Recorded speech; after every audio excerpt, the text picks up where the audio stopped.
गीता अमृतम में आप सभी का स्वागत है। तो हम आ गए हैं भगवत गीता अध्याय 13 श्लोक क्रमांक 6। हम देख रहे हैं भगवान कृष्ण अर्जुन को क्षेत्र और क्षेत्रज्ञ के बारे में ज्ञान दे रहे हैं। और 2 श्लोक पहले यानी कि 13.4 में हमने देखा कि भगवान कृष्ण बताते हैं कि तत् क्षेत्रम यत, ये शरीर जो है ये क्या है, याद रख च, ये किससे बना है, यत विकारी, इसमें विकार कैसे उत्पन्न होते हैं, और यतश्च यत, कि ये इससे उबरने के लिए क्या प्रयास करता है, ये मैं तुमको संक्षेप में बताऊंगा। और पिछले श्लोक में हमने देखा कि भगवान कृष्ण कहते हैं कि बहुत सारे ऋषियों ने डिटेल में इसके बारे में दिया है, लेकिन अगर सबसे प्रमाणिक अगर तुम जानना चाहते हो तो वो ब्रह्म सूत्र में है। तो और इन 2 श्लोकों में भगवान इसके बारे में बताएंगे।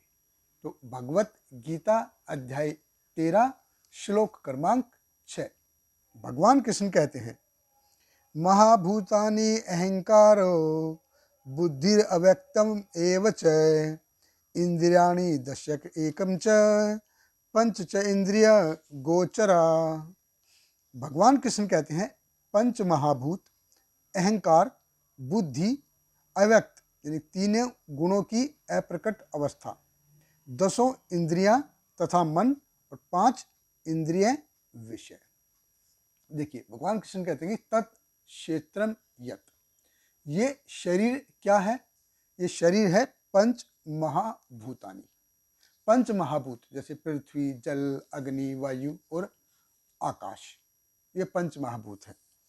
अहंकारो, अहंकार यानी कि मैं भी कोई एक महान चीज हूं, जिसमें मूलभूत होता ना, जो जीव को इस भौतिक जगत में गिरने का कारण है, जिसके कारण जीव इस भौतिक जगत में गिरता है, यानी कि द्वेष, और इस द्वेष से उत्पन्न अहंकार।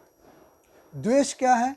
द्वेष, अरे भगवान ही महान क्यों, यह है द्वेष। और इससे उत्पन्न अहंकार कि मैं भी महान हूं। सो महाभूतानि, तो पंच महाभूत, पृथ्वी, जल, अग्नि, वायु और आकाश, और प्लस अहंकार।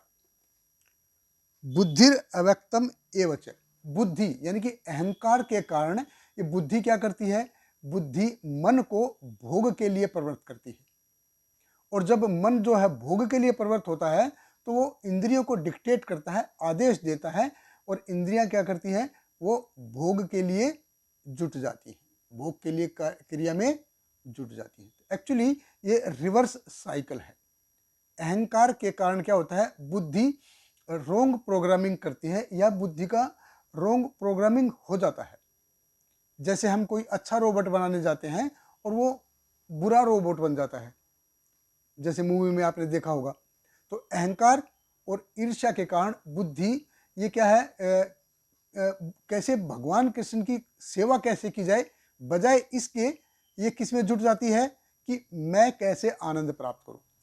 और ये सिग्नल क्या है, ये मन को भेजता है, बुद्धि मन को भेजती है, और मन इंद्रियों को भेजता है, और इंद्रियां क्या करती हैं, आनंद की खोज में जुट जाती है। सो बुद्धिर अव्यक्तम एव च, अव्यक्त यानी कि यहाँ पे मेरा रूप भी यहाँ पे आ जाता है। फिर भगवान कृष्ण कहते हैं इंद्रियाणि 10 एकम च, यानी कि 5 तो हमारी है जो कर्म इंद्रियां हैं, हाथ, पैर, जीभ, उदर और उपस्थ, ये तो 5 तो हमारी कर्म इंद्रियां हैं, और 5 है हमारी ज्ञान इंद्रियां, आंख, नाक, कान, जीभ और त्वचा, ये 10 इंद्रियां हो गई। इंद्रियाणि 10 एकम च, एकम, एकम यानी कि मन, तो 10 और 1 11, ये मन जो है वो भी इंद्रियों में काउंट होता है। पंच च इंद्रिया गोचरा, इंद्रियां ये इस भौतिक जगत यानी कि भूमि, पृथ्वी, जल, अग्नि, वायु, आकाश, इनसे कैसे इंटरेक्ट करती है। इंद्रिय गोचर यानी कि तन्मात्र, विषय वस्तु है, इंद्रियों के जो विषय वस्तु हैं, शब्द है, रूप है, रस है, गंध है, स्पर्श है, इनसे कैसे ये इंद्रियां इंटरेक्ट करती हैं। ऐसे हो गया ये यतश्च, यानी कि ये शरीर कैसे बना, ये जो शरीर है ये क्षेत्र कैसे बना। तो 5 तो मूलभूत तत्व हो गए, पृथ्वी जल अग्नि वायु आकाश, और 3 हो गए मन बुद्धि और अहंकार। 8 5 हो गए इसमें ज्ञान इंद्रिया, और 5 हो गई कर्म इंद्रिया।